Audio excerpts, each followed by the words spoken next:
చులాయి లాయి మెహూజులాయి చులాయి లాయి. మనకు తెలిసిందే అతడు సినిమా తర్వాత అంత ఒక విలన్ కానీ ఒక హీరో కానీ అంత తెలివిగా ప్రవర్తించే సినిమా జూలై. సో ఆ టైంలో కాలేజీ సినిమా ఫ్లాప్ అయింది.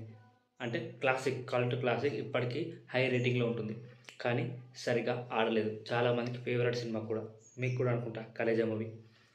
ఆ తర్వాత వచ్చిన జూలై సినిమా వేరే లెవెల్లో ఉంటుంది.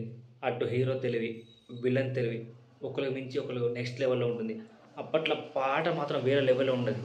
ఓ మధు ఓ మధు ఆ పాట కానీ, చక్కని బైక్ ఉంది నీ ఇంటికి ముందు గేటు. సో ఇలా ప్రతి పాట block buster, chart buster. DSP the rock album అంతే వేరే లెవెల్లో ఉంటుంది. అప్పట్లో ఆ హెయిర్ స్టైల్ గురించి మాట్లాడుకున్నారు చాలామంది. అంటే ఒక అల్లు అర్జున్ హెయిర్ స్టైల్ ఉంటుంది కదా, నాది కాదు అల్లు అర్జున్ది. సో ఆ హెయిర్ స్టైల్ మాత్రం వేరే లెవెల్లో ఉంటుంది. సో ఎత్తుకు పై ఎత్తు, ఎవ్రీ షాట్ కానీ ఎత్తుకు పై ఎత్తు, ఎవ్రీ సీన్ కానీ. సో ఒక హీరో చిల్లరగా ఉండి ఒక బెట్టింగ్ ఆడి డబ్బులు గెలుచుకొని లైఫ్లో సఫర్ అయ్యి క్లైమాక్స్లో మనం చెప్తాడు, అమ్మ నాకు 20,000 లక్ష చేస్తా అని. సో అప్పుడు అల్లు అర్జున్ ఏం చెప్తాడు, అవన్నీ స్టార్టింగ్లో బాగానే ఉంటాయి, అనుభవంతో చెప్తున్నా, చక్కగా పని చేసుకో, బిజినెస్ చేసుకో అని చెప్తాడు.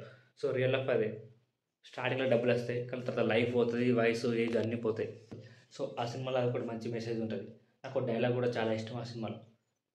ఆఫ్టర్ ఆల్ సిగరెట్ ప్యాకెట్ వినే తాగద్దు పోతారు అన్నప్పుడు, నాలోంటోని గెలకద్దు చేస్తారు అని చెప్పకపోతే ఎలా.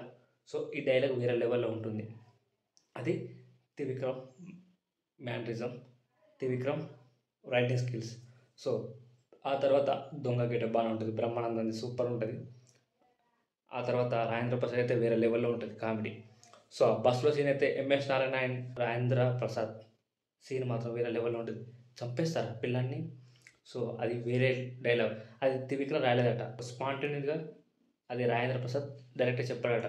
ఏదైనా కొత్తగా చెప్పానంటే పిల్లాన్ని చంపేస్తారా అంటే సెట్లో మొత్తం నవ్వారట, ఒక్కొక్కరు అందరూ నవ్వుతూనే ఉన్నారట. సో అంత బాగా పేలింది థియేటర్లో కూడా ఆ సినిమా, ఆ సీన్ కానీ. సో అది గొప్పతనం రాజేంద్ర ప్రసాద్ గారిది అండ్ డైరెక్టర్ గారిది. ఇక ఆ తర్వాత అత్తారిందారై, సన్న సత్యమూర్తి, అలా వైకుంఠపురంలో, అరవింద్ సమేత అన్ని బ్లాక్ బస్టర్లే. గుంటూరు గారం యావరేజ్. సో జూలైలో ఇలియానా పాత్ర కూడా హైలైట్ ఉంటుంది. సో తనని మోసం చేయడం కానీ, పెళ్లి చేసుకుంటాడం కానీ, వర్షం అంటే వర్షం పడుతుంది, టీ అంటే టీ, బైక్ అంటే బైకు, కార్ అంటే కారు. సో ఇవన్నీ ఒక టెక్నికల్గా బాగుంటుంది, బ్రిలియన్స్ ఉంటుంది. సో ఒక హీరో తెలివి, విలన్ తెలివి వేరే లెవెల్లో ఉంటుంది. తండ్రి పాత్ర తనిఖీల బరిని కూడా బాగుంటుంది లైఫ్లో. కోడి కూడా పొద్దున లేస్తుంది, ఏం చేస్తారు, చికెన్ కూడా తినేస్తారు.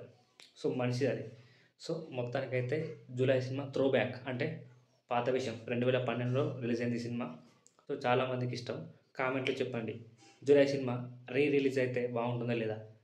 సో కామెంట్లో జూలై సినిమా అని రాయండి. అల్లు అర్జున్ ఇప్పుడు బిగ్ స్టార్ అయిపోయాడు. Pushpa 2 Indian history next movie అట్లీతో వేరే లెవెల్లో ఉంటుంది. Thank you. జై హింద్. ఈ ఛానల్ కొత్త వచ్చిన వాళ్ళు లైక్ చేయండి, షేర్ చేయండి, సబ్స్క్రైబ్ చేయండి.